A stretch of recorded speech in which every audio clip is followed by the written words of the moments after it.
There is a particular kind of silence that falls over a room when someone realizes they have made a catastrophic mistake. Not guilt, not embarrassment, a dense, airless quiet, the kind that comes when the entire architecture of assumptions collapses brick by brick, and everyone else watches. I have replayed that silence countless times since my father's business dinner.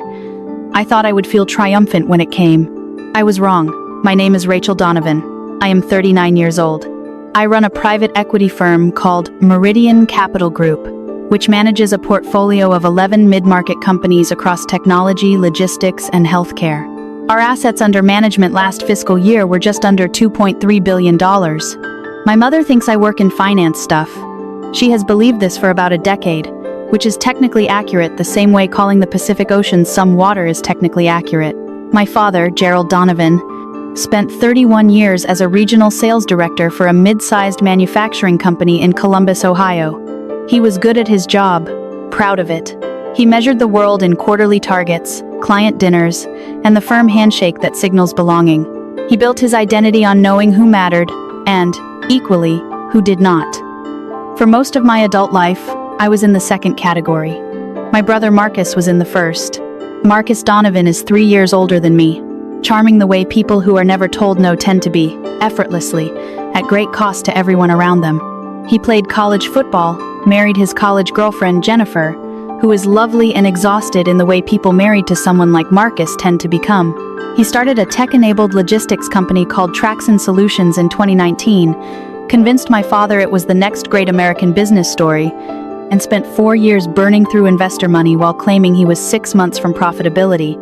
My parents poured $180,000 of their retirement savings into Traxon Solutions. I did not discover this until much later, and that fact makes everything more complicated than I would like it to be. Marcus needed a serious institutional investor, not a family friend with money, not a tech enthusiast angel investor. He needed a growth equity firm with operational depth to restructure Traxon's unit economics, stabilize its logistics contracts, and position it for either strategic acquisition or a Series B. He needed someone like me. He did not know this. He did not know much about what I did because I had never told him and he had never asked. I graduated from Ohio State with a finance degree in 2007, 4 months before the financial crisis began dismantling the economy. I spent 6 months unemployed, living in a studio apartment in Columbus with mold in the bathroom and a radiator that worked approximately 60% of the time. My parents did not offer help, which I understood. They were not wealthy.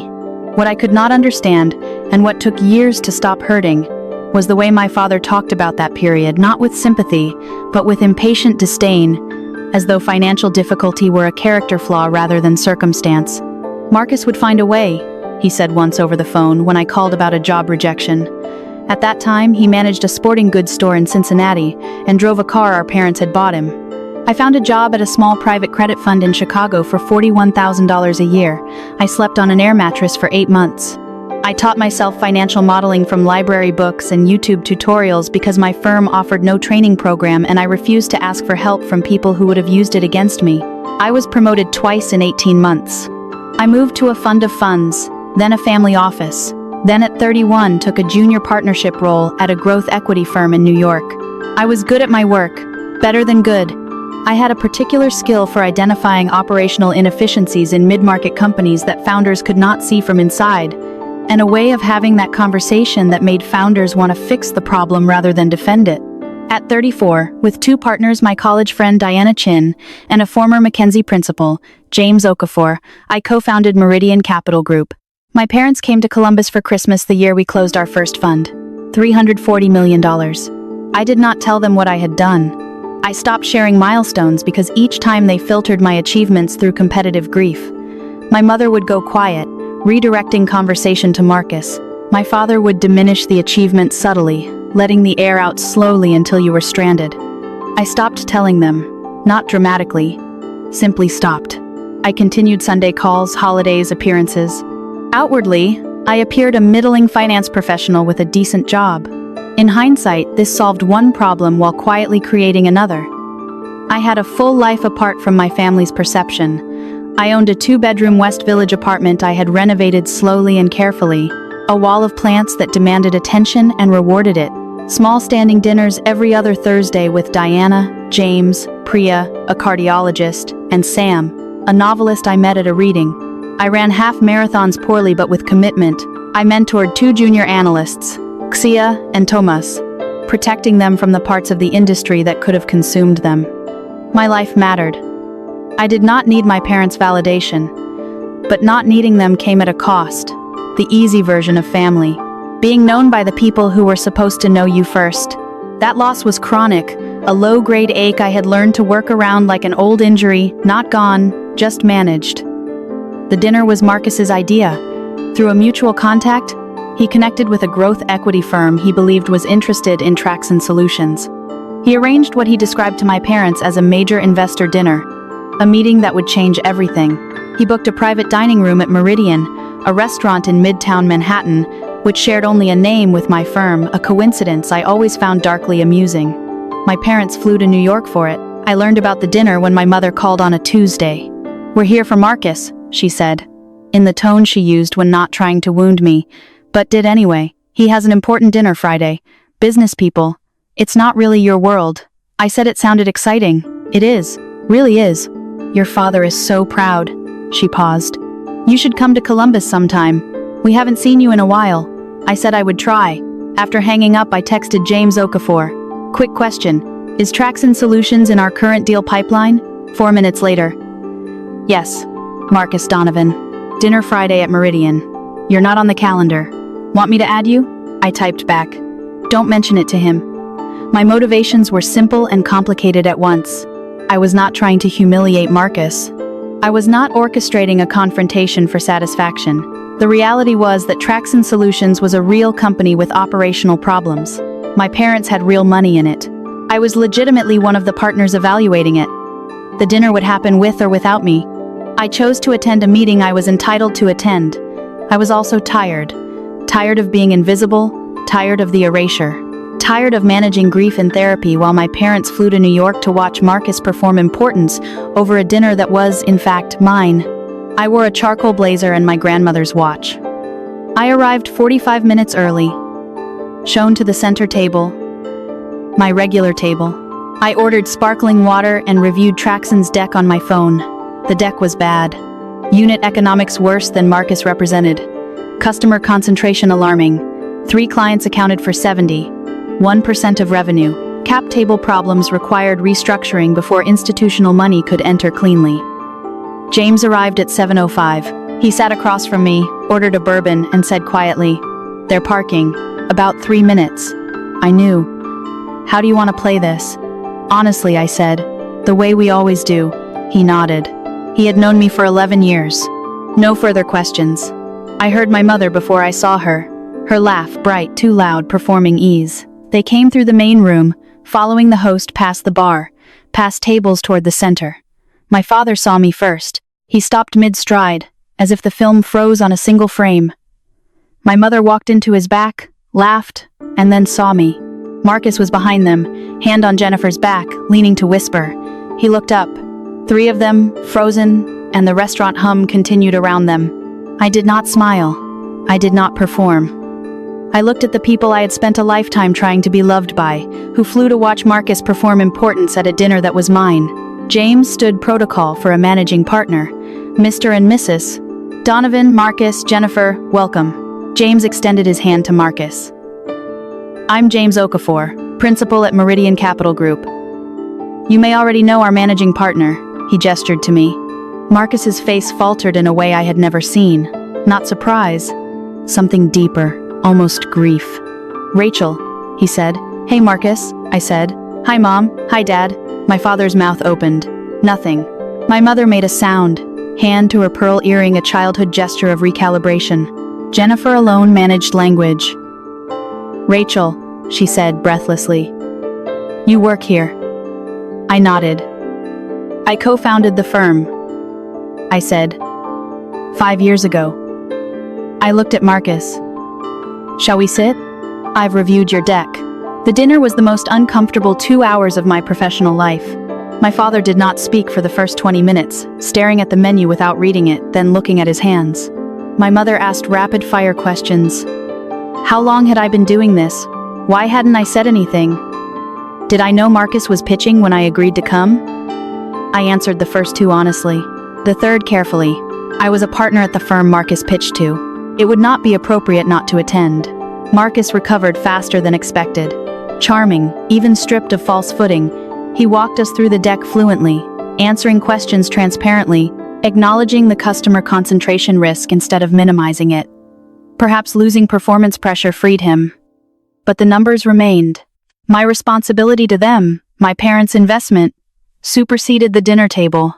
Around the 90-minute mark, James excused himself briefly, leaving me across the table from my family. My father's expression had slowly shifted from shock to something more complex, more painful, like a man counting backward through years. "Rachel," he said. "Dad, how long?" It was not a question. The firm was 5 years old.